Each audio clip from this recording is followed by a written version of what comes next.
Hi, John Maxwell here. Glad you're here today on Minute with Maxwell. I'm doing a series right now on parenting with purpose. And I'm sharing, really, I've done 4 lessons already of the 5 things that we wanted our children to really have under the belt by the time they became young adults.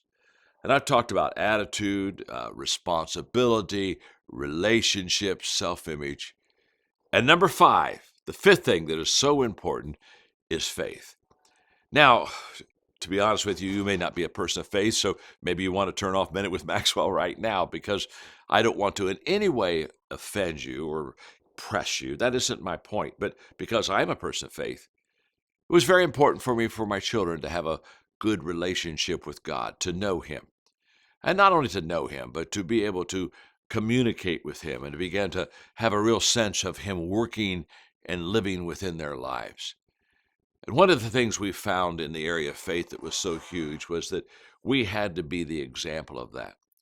We had to continually share with them what we felt that God was doing in our life, or what we thought God was sharing with us, or how He was leading us, or how He was helping us to form our thoughts, our ideas, our life, our purpose, everything. In other words, we wanted to be kind of God-centered. Why? Because we wanted them to know that He is the source, because He is the source. And every good and perfect gift comes from Him.